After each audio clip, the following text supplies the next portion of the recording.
Hi y'all, and welcome back to the garden. So I'm a little sad today, and I haven't shot a video yet because I was hoping they would recover. So we had a really bad storm in Southwest Ohio. A lot of other places did as well on Monday night. And whenever we get those, I'm always concerned about my incredible hydrangea hedge here, depending on which way the wind is coming. And so there are a lot of people without power for a couple days. So I hope everyone that's watching this who may have gone through that are safe, because there was some tornado damage just north of Dayton and likely other areas of the country as well. But my primary concern when I have storms is this incredible hydrangea hedge. So you might not be able to tell right now, but they're all leaning significantly forward. So if you're planning on planting a hedge of this type, that they have strong stems, but they're not as strong as the paniculatas, obviously. If the wind traditionally does not come this way for us, it comes from this direction. But when we have some odd storms like that that are really bad, it kind of whips around the side of the house, or if wind comes this way, it blows against the house and kind of pushes these hydrangeas forward. So they're looking better than they did a couple years ago. A couple years ago, we had this come through and it kind of ruined them for the whole season. They are starting to get their big blooms on there, and so they are drooping a little bit. I may do some bracing. I purchased these really interesting, which I'll put a link below in case you're interested, anchors, which they're intended to go on tents and stuff like that, but you drill them into the ground. And I just used the cord that it came with to support these trees to keep them from blowing with these high winds that we're having. It's not intended to be a long-term solution, but until we get these more established, they probably will need to be kept upright a little bit. So I had removed the bamboo support systems that were there, but I put them back up because those are still very flimsy and they were having issues bending in the wind and stuff. It has been incredibly hot in Ohio and lots of other places in the United States this week. Very unusually hot, and not just hot, but incredibly humid. So the garden has actually done quite well this week, other than those winds. I've done a little bit of supplemental watering out front on those garden side, on the front of the house. For some reason, not for some reason, but I think I understand why the backyard garden doesn't need as much water. And so it's hard to tell on video so much, but there's a kind of, I wouldn't say severe, but quite a bit of an incline here down towards the garden beds from the house. And so all the runoff from the gutter systems and that lands on this side of the property runs down. And because I have a natural edge in these beds, as you can see here, it tends to pool right here in the yard and then slowly trickles back. And so this has been a great way for me. I hardly water this stuff, even though I have drip on it in the middle of summer, unless we just go a really long time without rain, because it does tend to hold water very well. When I planted these Snow Queen hydrangea the other day, there was still water in the ground there when I was digging. It had rained the night before, so it was really messy. But anytime we have a big downpour, water pools right here very briefly until it drains back. So it's been a great way to kind of conserve water.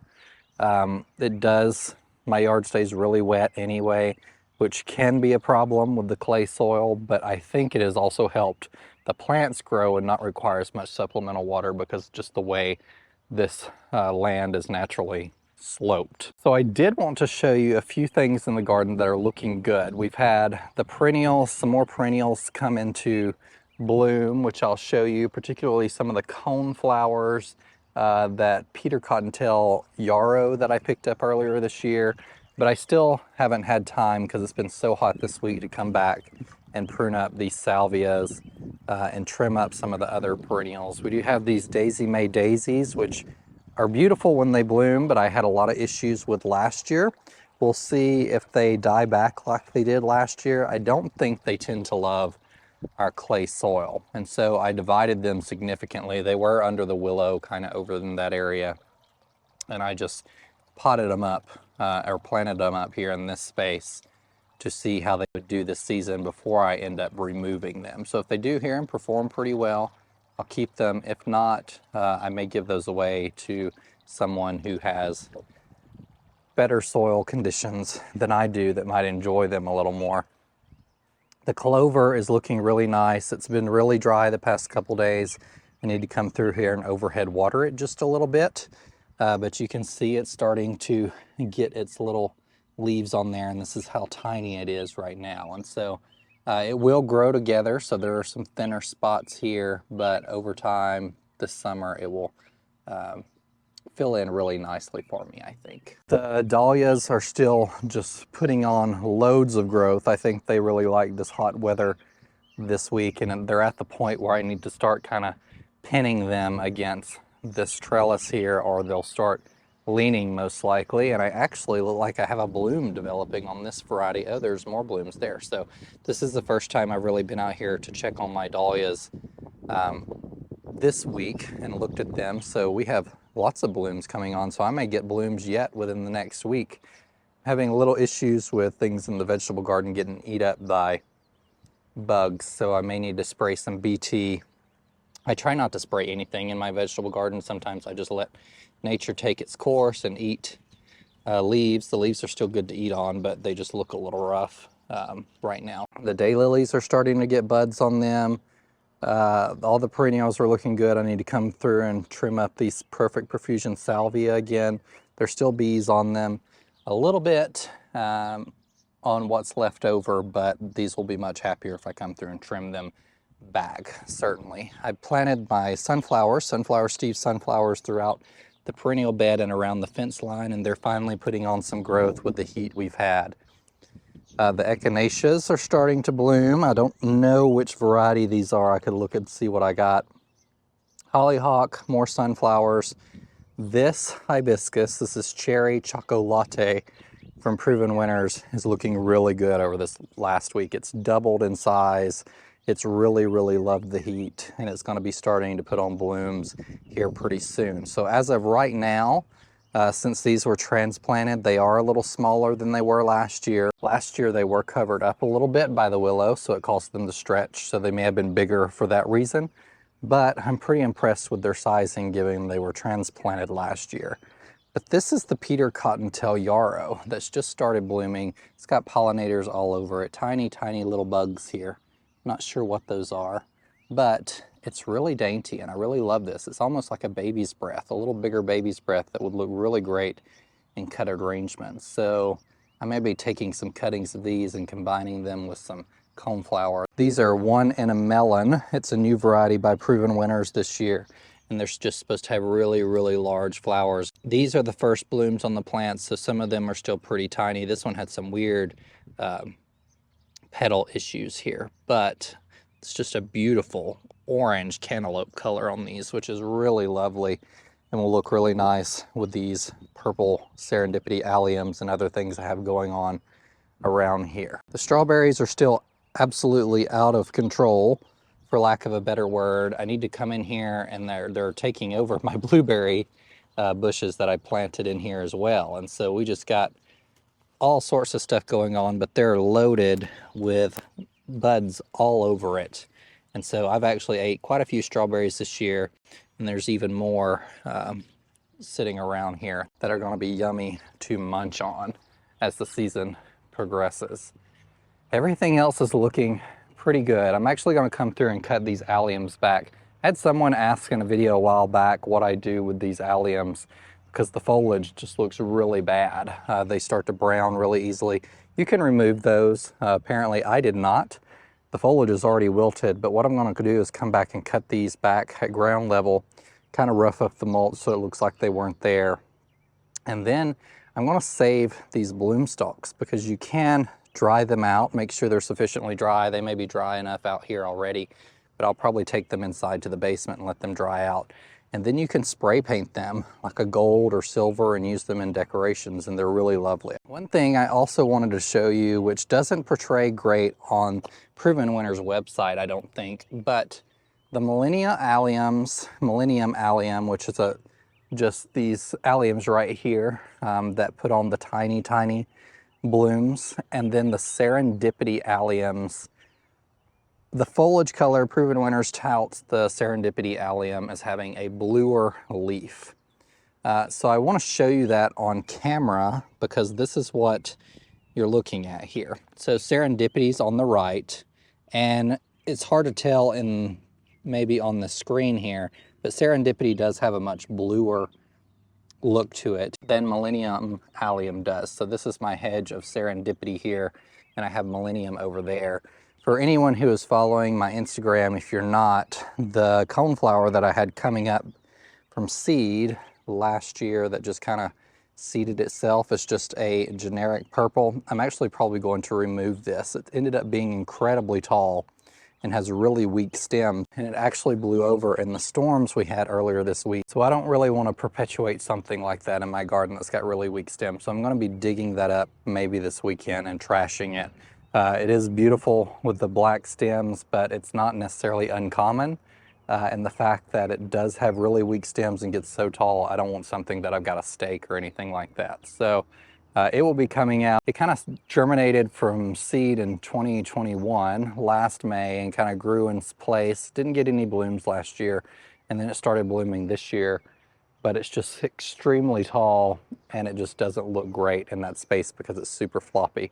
And it's also crowding out other things that are around it, which, you know, look better at this time. One thing I'm considering doing to kind of clean up this space is coming through these 𝗩𝗜𝗘𝗧𝗦. This is pink lemonade, are massive. Like, they bloomed and were like perfectly shaped, and as the season progresses, they just get bigger and bigger. And at this point, they're kind of, I wouldn't say they're necessarily overcrowding this space. They're filling it really nicely. But what I'm considering doing is taking them back a little bit. And how I intend to do that, I've never done it before, is just coming through and cutting out the outer stems of this clumping bunch here and just leaving the center ones. And so it'll be a little thinner on top. This right here is a storm cloud Amsonia, and it is doing the same thing. And I'm actually considering completely removing it and maybe moving it elsewhere in the garden. It's just too big for this space, and I didn't realize it would get this large. I mean, it's here, all the way out here, coming into the grass, and it's shrouding out this beautiful Sunjoy pillar, yellow barberry I have here. So I may do the same thing to it initially, is come through and kind of trim out some of these stems and just leave some in the center.